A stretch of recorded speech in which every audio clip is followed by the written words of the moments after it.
Bon, bonjour. Euh, Nous sommes le mercredi 13 mars 2025. Il est midi 55. Et donc là, je voulais faire une vidéo qui, dans l'idée, hein, bon, on verra mais comment ça évolue dans la vidéo, mais était de... le frigo fait beaucoup de bruit, mais bon, c'est pas grave. Était de faire une vidéo pour la chaîne Nathanaël fait de la recherche-création. Un truc comme ça. Bon. Et, euh, et parce que tout à l'heure, du coup, je sais pas, je me suis levé un petit peu tard parce que je me suis couché tard aussi hier. Et je me réveille un peu dans les vapes, un peu quoi. Et la question du travail qui revient, et je me dis, tiens, j'ai envie de faire une vidéo sur le travail, donc c'est ce que je fais là. Bon. Je crois qu'il y a l'idée de lancer quelque chose, de trouver quelque part une certaine forme de direction. En fait, de direction à mon travail.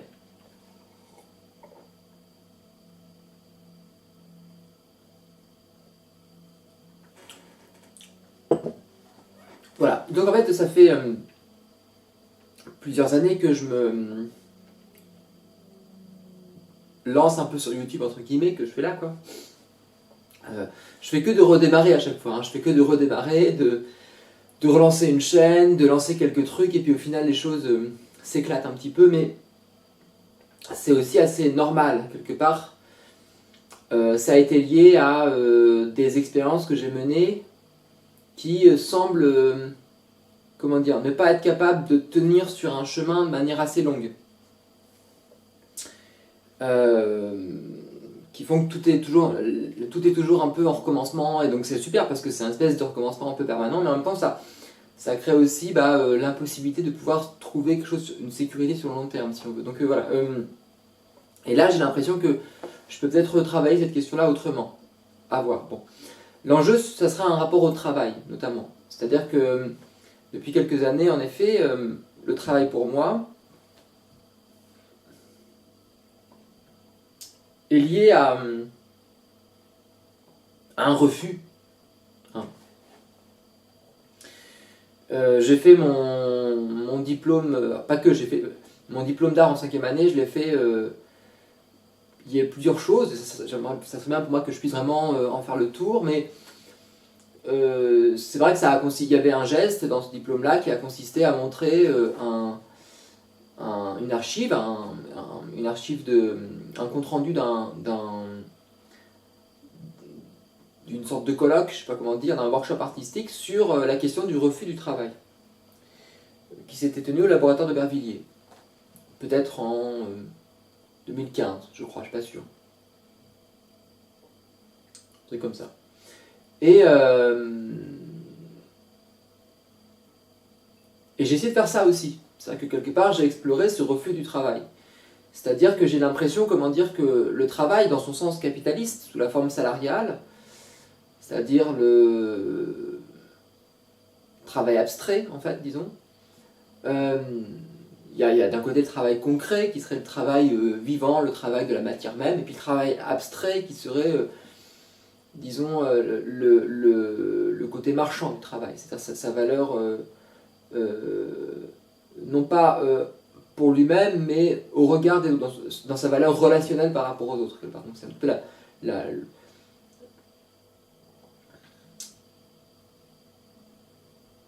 c'est Marx découpe les deux comme ça. Hein. C'est un petit peu comme s'il y avait le prix du travail quelque part et puis ce qu'il fait un petit peu concrètement. Et en fait, bon, j'ai l'impression qu'il y a vraiment cette dissociation qui apparaît, qui est assez marquée chez Marx et dans ce courant-là du refus du travail, qui est lié en effet à la critique de la valeur. Enfin, je ne sais pas si Duchamp le reprend, mais bon, ça lie un petit peu Duchamp. Duchamp, c'est différent. Mais...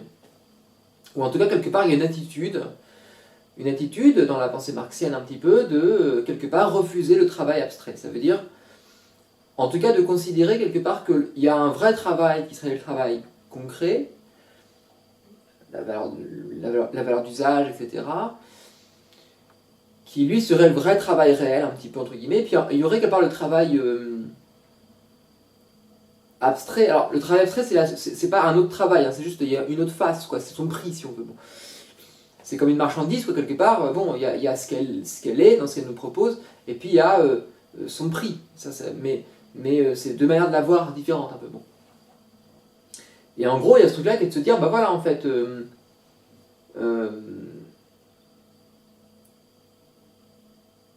Le prix, l'argent, le système d'échange, quelque part, comment dire,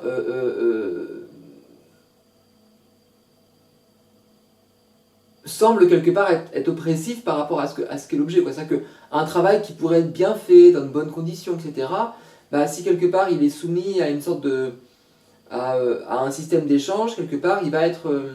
alors je sais pas, j'en parle mal. Prendre du café. Mais il y a un... C'est pas grave, il faut prendre le temps de travailler cette question-là. En fait, ce que je veux dire avant, c'est que toute la pensée de Marx, notamment dans son plan ésotérique, valeur d'usage, valeur d'échange, travail abstrait, travail concret, etc., qui est repris par Guy Debord, qui est repris par la critique de la valeur, qui mène ensuite quelque part à la lutte des classes. Parce que la lutte des classes, c'est quoi? C'est l'idée quelque part qu'en fait, eh bien, la bourgeoisie maîtrise l'abstraction par le capital, et puis les prolétaires sont dans le travail concret. Il y a une espèce de conflit entre le travail concret et le travail abstrait. Et dans un sens, quelque part, les prolétaires ne sont pas payés à la hauteur de leur travail parce qu'ils se font capturer une plus-value, quoi, du coup, c'est ce truc-là. Donc, la plus-value étant le profit, étant quelque part le fait qu'ils sont... en gros, c'est ça. Enfin, moi, ce que j'ai compris, c'est ça en tout cas. Hein, c'est que quand on est ouvrier dans une usine, eh bien, on produit une certaine valeur, et puis, le travail qu'on fournit, quelque part, va produire une marchandise qui va être vendue, et on va être payé par rapport à cette marchandise, mais il y a une partie qui va être récupérée par l'actionnaire. Ça, c'est la plus-value. Et donc, du coup, ça, on va dire, mais attendez, du coup, cet argent-là, il vient de nulle part. Donc, il a été quelque part volé sur le dos des ouvriers. Bon, en gros, c'est l'idée. Hein. Donc, du coup, dans un sens, la bourgeoisie est vue, en effet, dans ce cadre-là, comme une sorte de parasite, ou en tout cas, la classe bourgeoise est définie comme la classe qui, détenant des possessions, quelque part, parce qu'elle tient de manière un peu arbitraire des possessions, va s'accaparer, comme ponctionner une sorte d'impôt quelque part sur le travail des gens, qui va s'appeler le profit. Et donc on va dire, du coup c'est absolument illégitime, parce que quelque part les ouvriers ne sont pas payés à la hauteur de leur salaire. S'ils étaient payés vraiment, si le profit était repartagé aux ouvriers plutôt que quelque part pris par l'actionnariat, il n'y aurait pas l'exploitation. Et ça, c'est ce qu'on appelle du coup l'exploitation. Et l'aliénation, c'est le fait d'être soumis à une sorte de machine extérieure, etc. Alors moi, j'ai l'impression que progressivement, j'essaie de retravailler ces concepts-là parce qu'ils me conviennent pas. J'ai l'impression que je les ai beaucoup utilisés, hein, mais au final, ils sont... comment dire, il n'y a pas d'issue, quoi. C'est un peu pessimiste, quoi. C'est un peu pessimiste parce que... En fait, j'ai l'impression qu'à part, en effet, faire la révolution dans une sorte de conflit, de violence, et dans l'histoire, ça a été fait, ça a posé plein de problèmes, bon, qu'est-ce qu'on fait, quoi. Enfin, bon, et... donc voilà, et donc du coup, en fait, je me dis peut-être que c'est mal posé, peut-être qu'en effet le problème il est mal posé, et que c'est pas aussi simpliste, entre guillemets. Enfin, simpliste, c'est dur à dire, mais c'est qu'il y a une... ou c'est peut-être même plus simpliste, quoi. C'est peut-être que c'est pas... peut-être que ce qu'on voit comme ici, une capture de la plus-value, une exploitation, peut-être que ça n'en est pas. Peut-être qu'on se plante, voilà, bon. Pareil pour l'aliénation. Peut-être que ce qu'on voit comme aliénation, c'est pas vraiment de l'aliénation. Peut-être qu'on se plante. Bon. Alors évidemment, dit comme ça, en fait, moi ce que je comprends, c'est que en fait, c'est très difficile de travailler ces questions-là, les travailler frontalement, et moi aussi, hein, j'ai du mal à les travailler pour moi, et maintenant j'ai du mal à les travailler aussi parce qu'il y a ce qu'on appelle l'arrêt dogmatique. Ça veut dire qu'en fait, dans tout production de connaissances, donc ça je renvoie ici à des vidéos, 3 vidéos super bien qui ont été faites par... sur la chaîne YouTube Argumentarium. Et Argumentarium voilà, fait un peu pense les rapports entre science et politique, hein, militantisme. Et il parle du coup de l'arrêt dogmatique. Alors voilà, moi je connaissais pas ce terme-là, mais bon, je connaissais quand même, disons, ces grands courants de l'épistémologie, Paul Verboom, de Donna Haraway, sur lesquels je me suis pas mal basé. Mais ce terme d'arrêt dogmatique, je ne connaissais pas et je le trouve très très efficace parce que c'est ça, c'est ce que j'observe aussi. C'est un petit peu. En fait, pour quelque part qu'une connaissance soit valide, on va s'appuyer sur un ensemble sur une axiomatique qu'on va juger juste. Mais il faut que cette axiomatique soit jugée juste, il faut qu'on soit d'accord pour qu'elle soit là. Donc en gros, on se base d'abord sur une espèce de présupposé commun. Mais la question, c'est qu'est-ce qui fonde ce présupposé commun? Donc il dit, bah voilà, soit quelque part, en effet, ça peut être une observation, comme. Par exemple, voilà, moi j'observe quelque chose et je dis, bah ça, je vois que c'est blanc, donc par exemple, je sais pas, le mur qui est derrière moi, il est blanc, donc du coup, à partir de ça, j'infère différentes choses.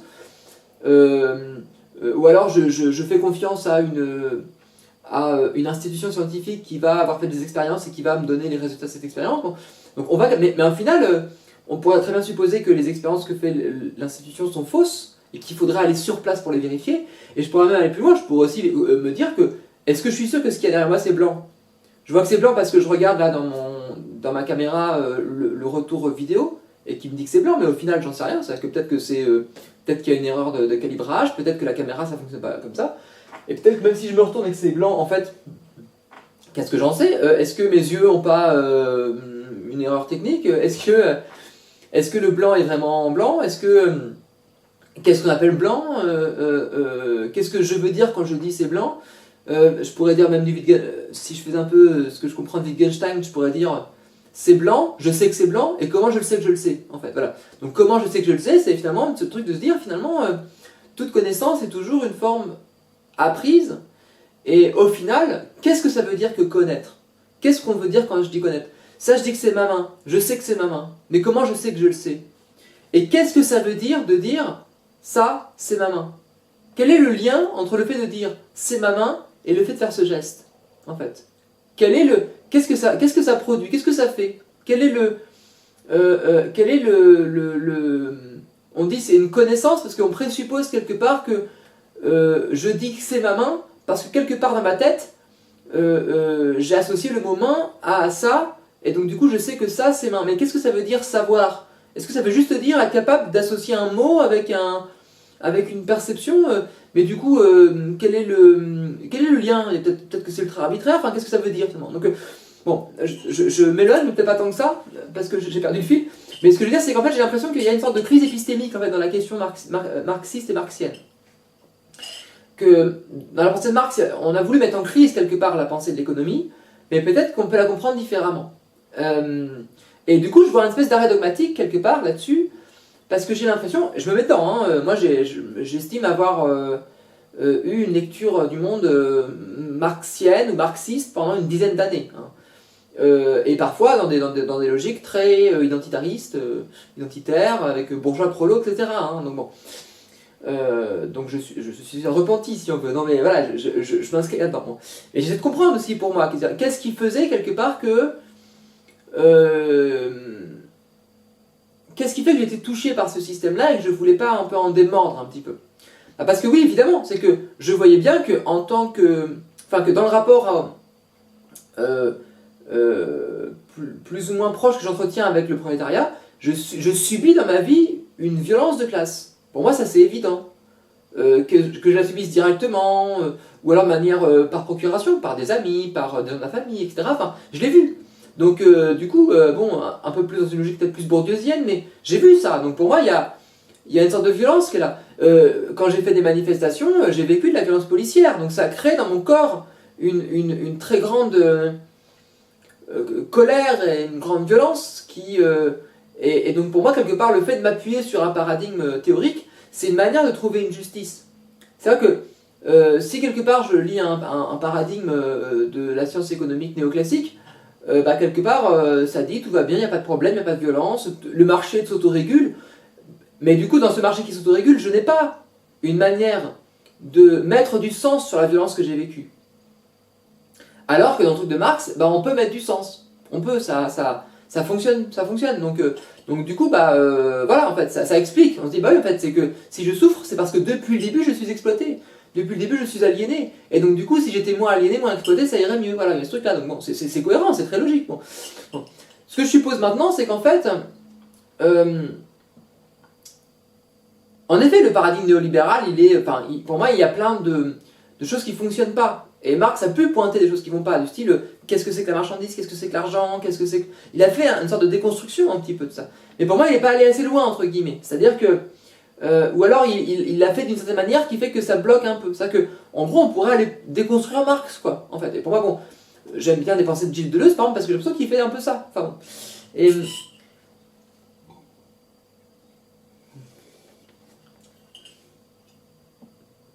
Et donc en fait, je pense qu'on peut réinterpréter quelque part la pensée de Marx, notamment de ce qu'on appelle le Marx ésotérique, hein, c'est-à-dire pas là où on parle de lutte des classes, qui est juste une sorte de logique contingente, mais plutôt en termes de rapport entre valeur d'usage, valeur d'échange, travail abstrait, travail concret.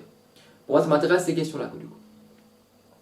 Sachant que ces termes-là, je ne les trouve pas terribles, hein, parce qu'on parle de valeur d'échange, ok, donc le prix, en gros, valeur d'usage. Mais l'usage, en fait, c'est pas une valeur, c'est autre chose. Bon,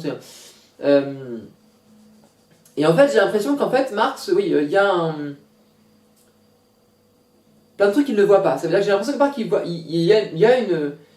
il est comme... Pour moi, il est lié aussi à des formes d'arrêt dogmatique, en gros, parce qu'il s'appuie sur une axiomatique qui relève beaucoup de la pensée libérale classique. Et progressivement, mais ça a pris beaucoup de temps, hein, je me suis rendu compte que je n'étais pas d'accord avec ça, parce que c'est des présupposés que ça n'aide pas du tout. Et pour moi, des premiers présupposés, et c'est marrant parce que c'est vraiment... et même dans la pensée, par exemple, de la critique dissociation, qui essaie de refuser le travail, même ça, c'est pas pensé... Enfin, j'ai pas l'impression que c'est... En fait, il y a cette idée quelque part que, si je comprends bien, hein, qu'en fait, la valeur, c'est du travail concentré. En gros, ça veut dire que ce qu'on s'échange, c'est du travail. La valeur de marchandise, son prix, c'est des rapports, c'est un rapport moyen. Ça veut dire qu'il y a par exemple une certaine quantité de valeur qui est produite, et le prix, c'est la fraction de cette valeur par rapport à la valeur totale. Voilà. Si par exemple, on produit pour...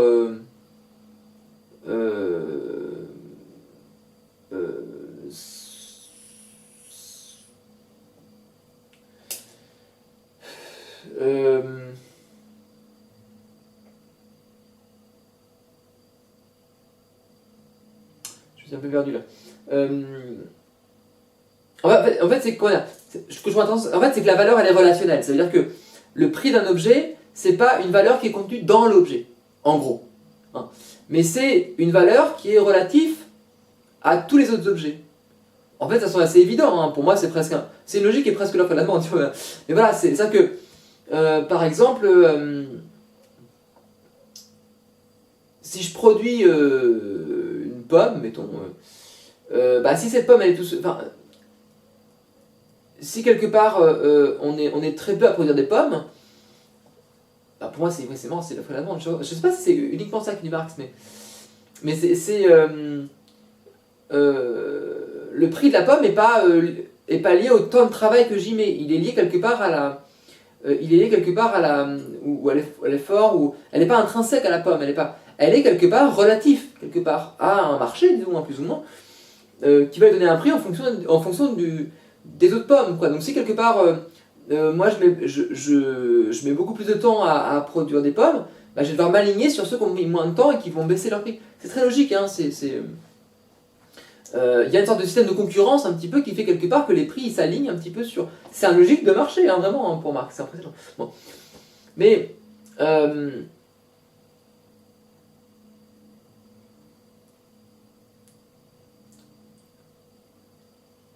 chez Marx, il y a l'idée quand même, toujours, hein, et ça c'est qu'en fait, la valeur, c'est lié au temps de travail. Ce qui fait quelque part qu'un objet a de la valeur, la valeur est relative en gros, hein, c'est-à-dire que la valeur, elle n'est pas intrinsèque, elle n'est pas absolue, elle n'est pas absolue dans un objet si on veut, mais le prix d'un objet, c'est quelque part les rapports entre les valeurs. En gros, c'est ça. Donc en gros, si un objet continue, ne change pas sa forme, c'est une marchandise qui reste la même, mais que autour d'elle, les autres marchandises évoluent, par exemple, elles deviennent moins chères ou quoi, eh bien, ça va changer le prix de la marchandise qui, elle, n'a pas bougé, parce que c'est le rapport. Donc, c'est le rapport qui compte comme le prix, c'est pas l'objet lui-même. Voilà, bon. Mais ça, c'est évident, en fait. Hein, je veux dire, en fait, dans une logique des marchés, c'est logique. Enfin,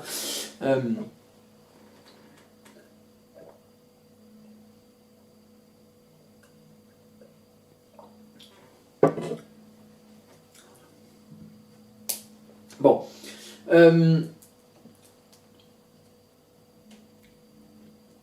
Moi, ce qui me gêne, c'est qu'en fait, on présuppose presque une espèce de valeur qui serait liée au temps de travail. Il suppose un petit peu que, voilà, un objet va être produit par le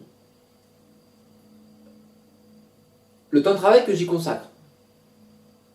Donc, si j'y consacre beaucoup de temps, eh bien, ce temps-là va être concentré dans l'objet et la valeur, cette valeur absolue qui va ensuite être mise en concurrence avec cette valeur, si on veut, qui va être relationnelle par rapport aux autres valeurs, mais c'est lié au temps de travail. Mais c'est étrange parce que du coup, il présuppose une espèce d'essence du travail, presque un petit peu que le travail est presque linéaire, chronologique, où il y a une espèce de certaine quantité d'effort, c'est la force de travail, quoi. Donc en gros, quelque part, en amont de la valeur, il y a une force de travail qui est produite. Cette force de travail, elle va en effet sans capacité, se matérialiser dans des objets qui vont être vendus.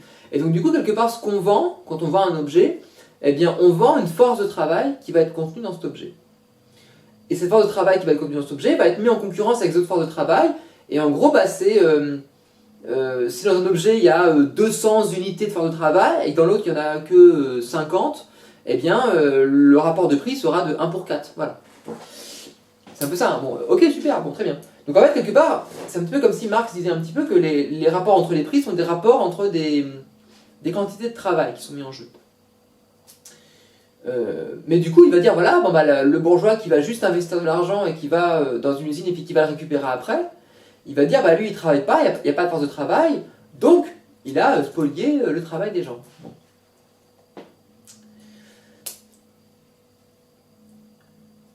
C'est le capital. Bon. Et ben moi, je ne pensais pas comme ça. Moi, j'ai l'impression qu'en fait, peut-être que la définition que fait Marx du travail, ça ne fonctionne pas comme ça. Peut-être que c'est pas vraiment du travail qui... Enfin, pas, ce qu'il appelle la force de travail, c'est peut-être pas une force qui se matérialise sous la forme d'objets qui vont être vendus, c'est peut-être pas ça forcément qui est lié à la valeur. Et mon hypothèse, justement, un petit peu provocatrice, c'est de considérer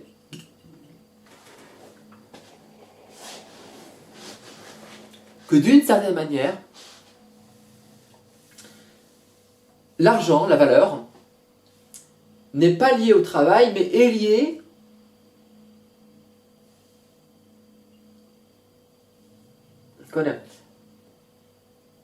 à une forme de dépassement du travail, à la possibilité, quelque part, de s'inscrire dans un mouvement quasiment orthogonal au travail. Donc c'est pas forcément, comment dire, de la paresse ou quoi, mais ça y ressemble un peu quand même pas mal. C'est presque du non-travail ou de l'anti-travail, mais que dans un sens, c'est comme si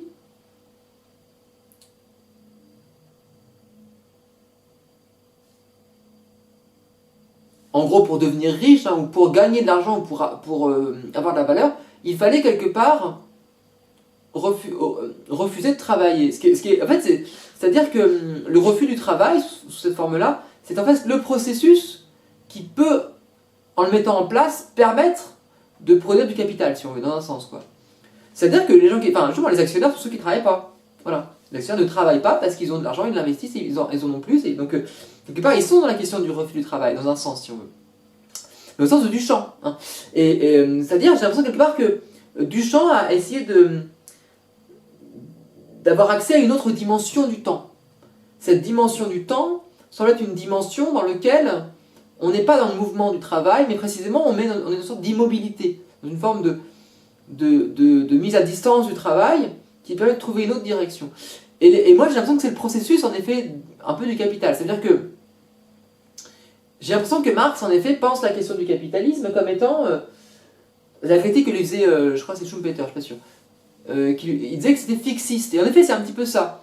Parce que par exemple, on pourrait se dire, oui, mais du coup, en effet, si quelque part il y a une exploitation qui est faite à travers une capture de la plus-value, dans le capitalisme, bah, il suffit quelque part de faire comme pour les fonctionnaires, dans une entreprise, dans une entreprise d'État, entre guillemets, dans un service public, dans lequel il n'y a pas de profit.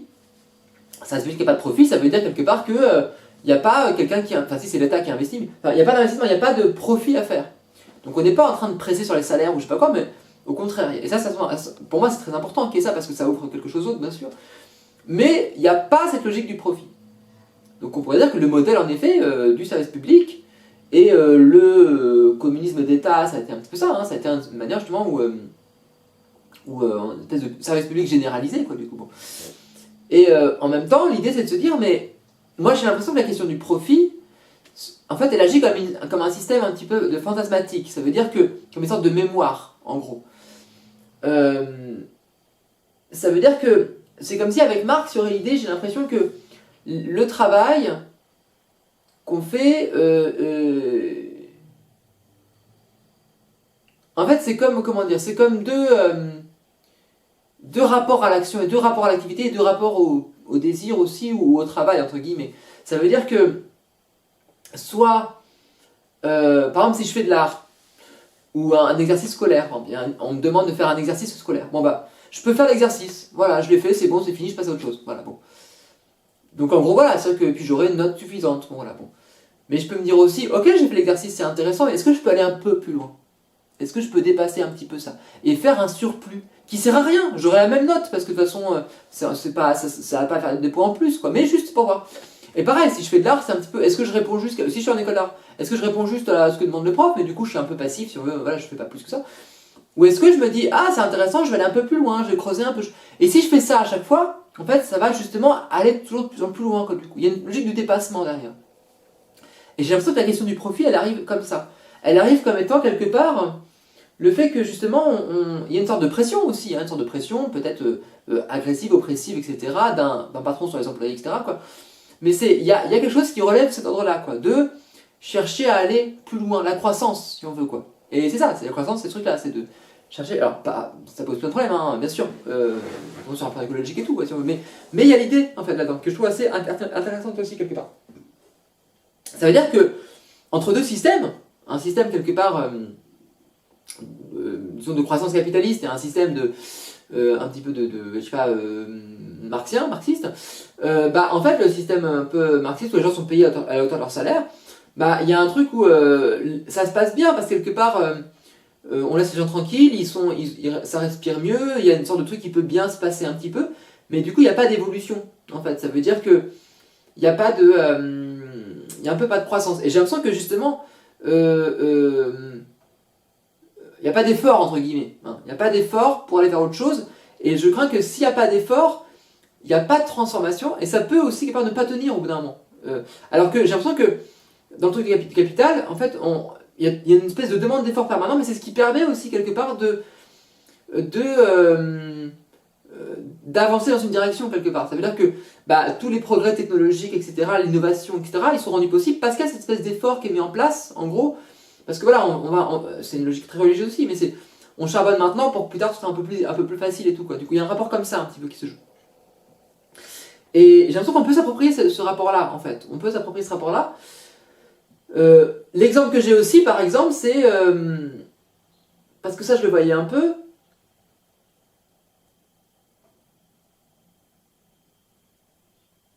Bon, un exemple, je sais pas, hein, mais par exemple, voilà, je veux être, bon, mettons, je suis un peu autonome, si on veut, dans mon coin, et bon, donc cette autonomie, voilà, j'ai ma maison et j'ai mon jardin, bon, mais on pourrait supposer aussi que, comment dire, je suis dans une usine, et voilà, c'est un peu la même chose, c'est mon jardin, c'est mon usine, bon. Donc mon jardin, c'est mon usine un peu, c'est que je vais faire mes légumes et tout, donc je travaille pendant, allez, je sais pas, 3 heures par jour à faire mon jardin, pour que j'ai des légumes et pour être autonome financièrement, autonome en termes de nourriture alimentaire. Mais c'est un travail. Je travaille 3 heures par jour, c'est un travail un peu aliénant et tout, bon voilà, ok. Mais du coup, en fait, je peux faire un effort. Comment dire, je peux, soit quelque part je me contente de ce travail parce que ça me convient, ça me plaît et c'est cool. Parce que c'est voilà, les valeurs d'usage, je fais mon jardin, j'aime bien faire ça, ça va, bon. Mais si j'ai une logique justement capitaliste de profit, etc., et je vais relancer parce que